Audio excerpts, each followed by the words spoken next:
Hello guys, good morning. मैं बिपिन चंद्र जोशी पुनः Navjyoti global schools Mona जैती पहाड़ पानी पुटगांव के डिजिटल पोर्टल पर आपका स्वागत करता हूं।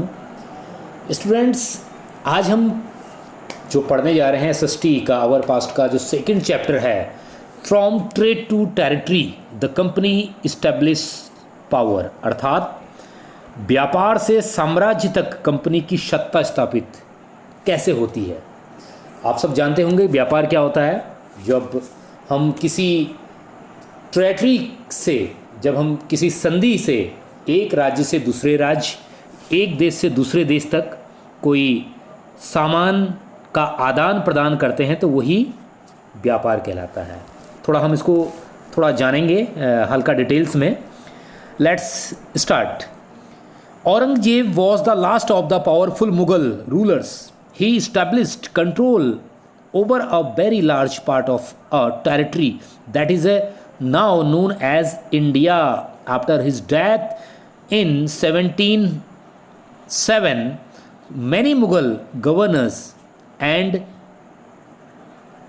big zamindars began setting their authorities. अर्थात मुग़ल बादशाहों में अंग्रेजी जो औरंगजेब थे गाइस, वो आखिरी शक्तिशाली बादशाह थे। उन्होंने वर्तमान भारत के एक बहुत बड़े हिस्से पर नियंत्रण स्थापित कर लिया था। 1707 में उनकी मृत्यु के बाद बहुत सारे मुग़ल सूबेदार और बड़े बड़े जमींदार अपनी ताकत दिखाने लगे। अपनी ताकत दिखाने यानी गवर्नर्स कहा जाता है सूबेदार को। वो अपनी ताकत को क्या करने के लिए, दिखाने के लिए।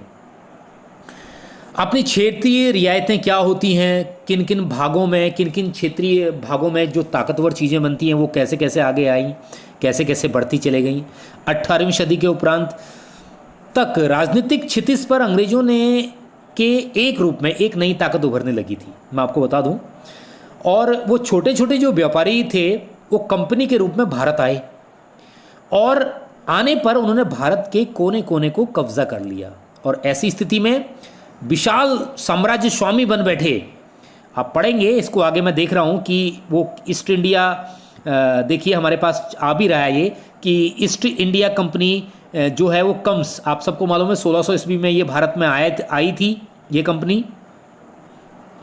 और गाइज मैं आपको ये पुनः इस बात को मैं आपको बता रहा हूँ कि जब ईस्ट इंडिया कंपनी भारत आई तो उनमें जो सन 1600 में जो ईस्ट इंडिया कंपनी इंग्लैंड की जो महारानी एलिजाबेथ प्रथम थी, जो चार्टर अर्थात इजाजतनामा हासिल कर लिया था, उसने कंपनी को पूरब से व्यापार करने का एकाधिकार मिल गया।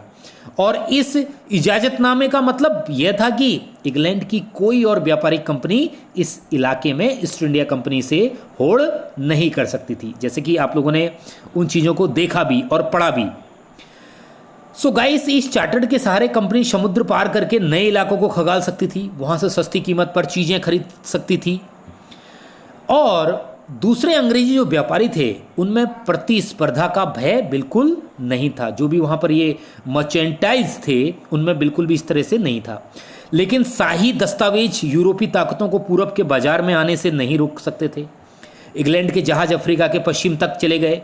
कैंप ऑफ गुड होप का चक्कर लगाकर हिंद महासागर पार करते चले गए। पुर्तगालियों ने भारत के पश्चिमी तट पर अपनी उपस्थिति दर्ज करा दी थी।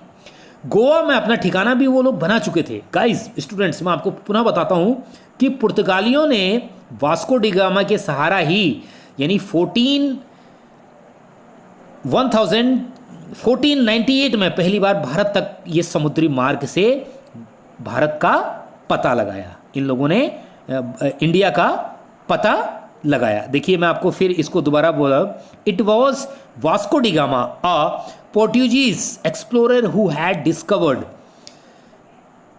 The sea route of India in 1498। यानी भारत की खोज वास्को डी गामा ने की। और कब की? 1498 में। और पुर्तगाली उनको लेके आए हुए थे।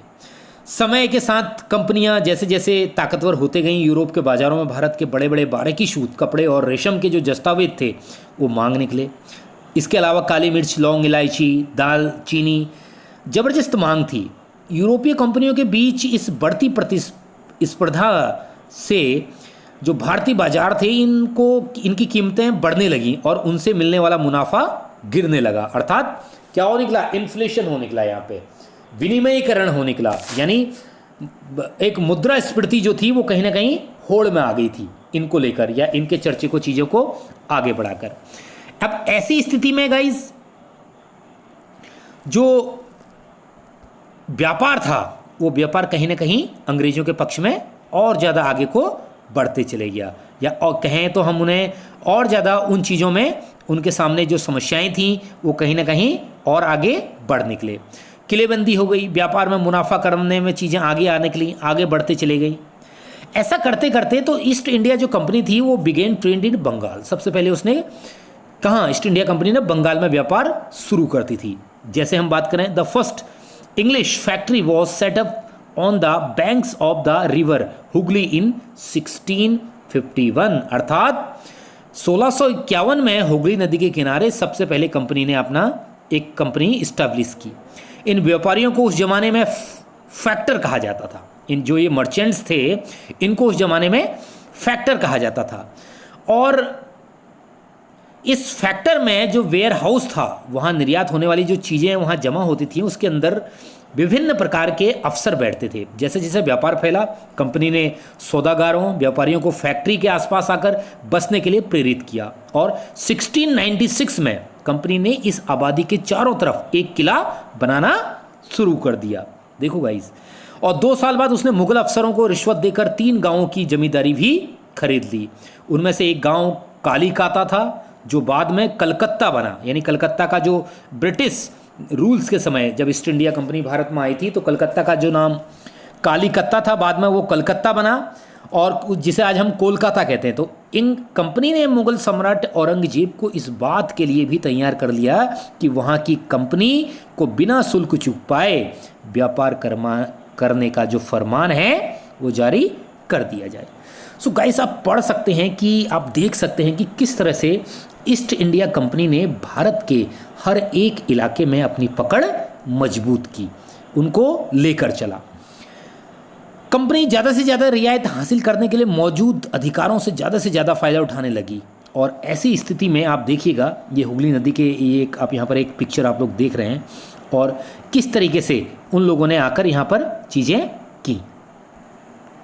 सो अब आता है कि how trade lead to battles, अर्थात व्यापार से युद्धों तक ये क्रम कैसे चला। आपको जो ये यहाँ पर पिक्चर दिखाई दे रही है रॉबर्ट क्लाइव की, तो ये हम इनको भी सही से देखेंगे, जांचेंगे और आगे को देखेंगे। So guys, through the early 18th century the conflict between the company and the nawab of Bengal intensified, अर्थात 18वीं सदी की शुरुआती में कंपनी और बंगाल के नवाबों का टकराव काफ़ी बढ़ गया। औरंगजेब की मृत्यु के बाद बंगाल के जो नवाब थे वो अपनी ताकत दिखाने लगे। उस समय दूसरी क्षेत्रीय ताकों की स्थिति भी ऐसी थी कि मुर्शीद कुली खान के बाद अली वर्दीका खान और उसके बाद सिराजुद्दौला बंगाल के नवाब बने। वे सभी शक्तिशाली शासक थे। उन्होंने अपनी कंपनियां देने से मना कर दिया, व्यापार का अधिकार देने के बदले कंपनियों से नजरें मांगे। उसे सिक्के ढालने का अधिकार नहीं दिया गया, उसे सिक्के डालने का अधिकार भी नहीं दिया, लेकिन इन चीज़ों ने अपने तर्कों को आगे आगे ऐसे बढ़ाया। तो व्यापार में युद्ध भी स्टार्ट हो गया। पहला युद्ध क्या हुआ? द बैटल ऑफ प्लासी, यानी प्लासी का जो प्रथम युद्ध हुआ था वो 1756 में हुआ था। और वो कब हुआ था?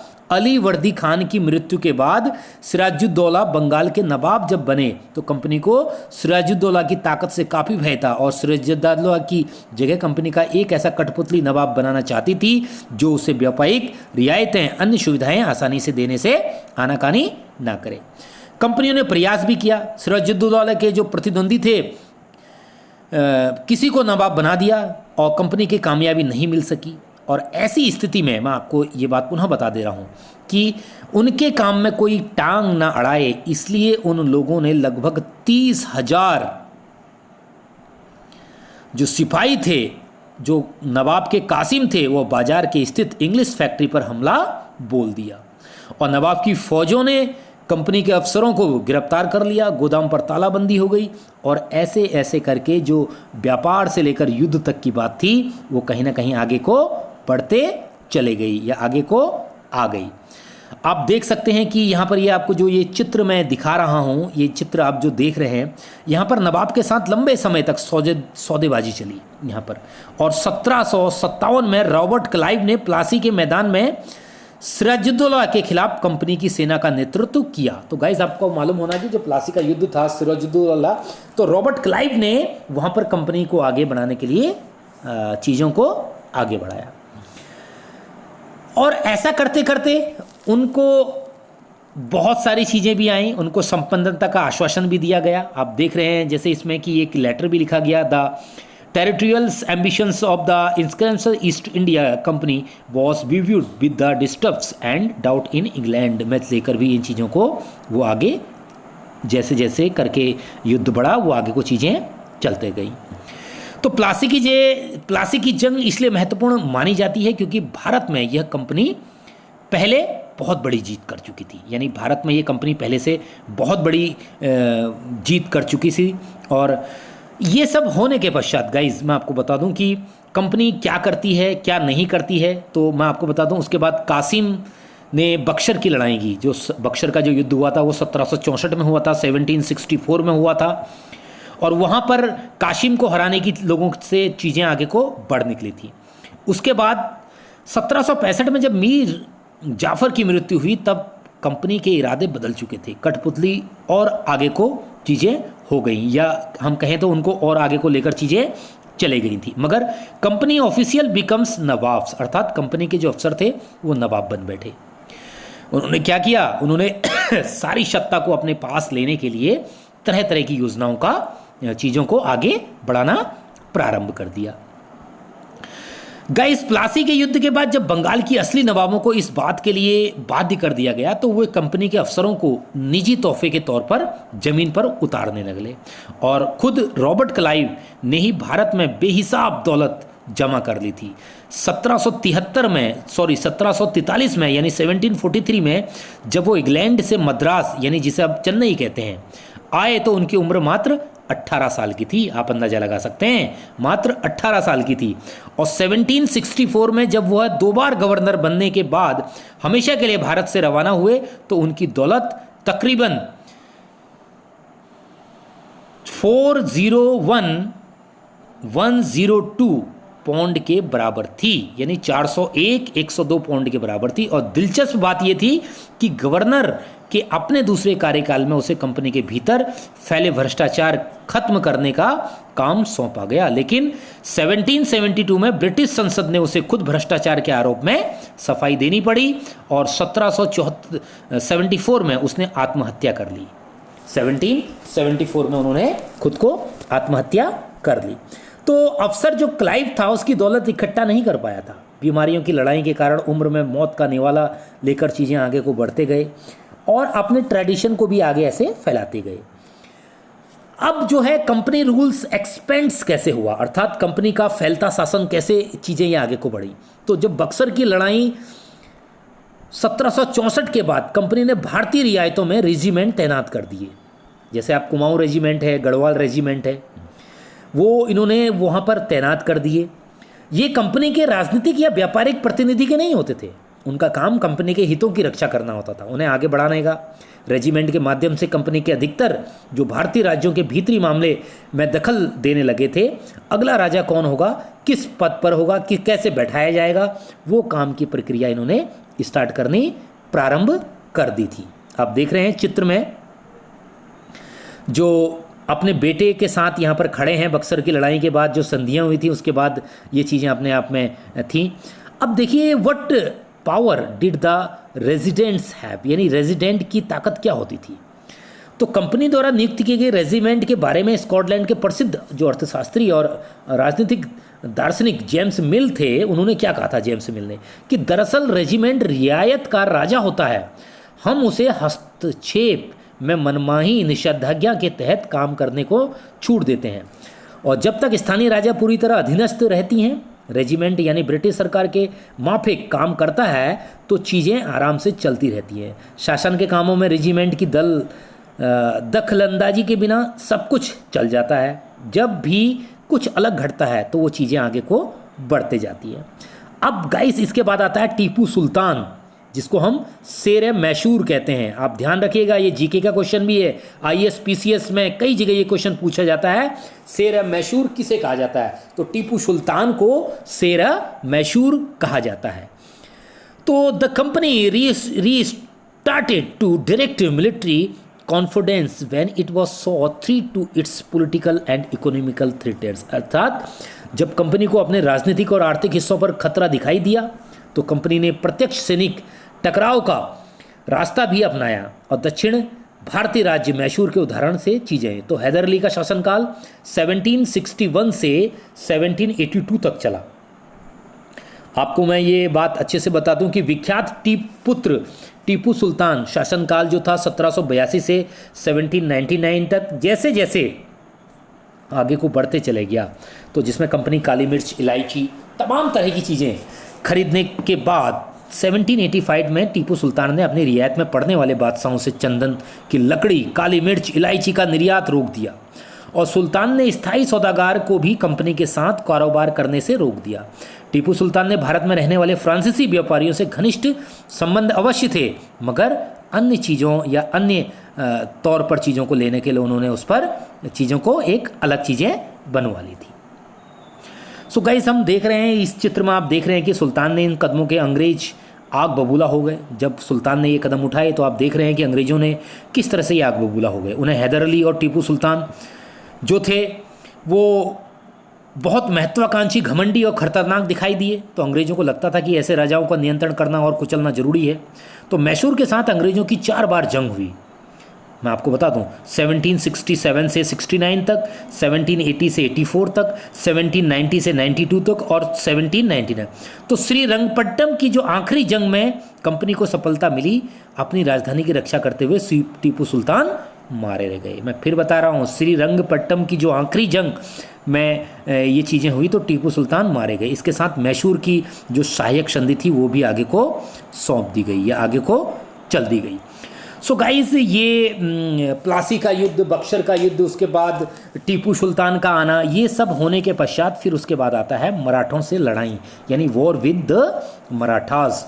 तो 18वीं शताब्दी के आखिरी में कंपनी मराठों की जो ताकत थी, यानी मैं आपको फिर पुनः बता दे रहा हूँ कि मराठों की जो ताकत थी उसको काबू करने के बारे में सोचने लगी और 1761 में पानीपत की तीसरी लड़ाई, मैं आपको बता दूं, पानीपत का जो प्रथम युद्ध हुआ था 1526 में हुआ था, दूसरा 1526 में हुआ था, 56 में हुआ था, और तीसरी जो लड़ाई हुई थी वो 1761 में हुई। यानी फर्स्ट पानीपत जो वर्ल्ड वॉर था वो 1526 में, जो सेकंड हुआ था 1556 में, और जो थर्ड हुआ था वो 1761 में।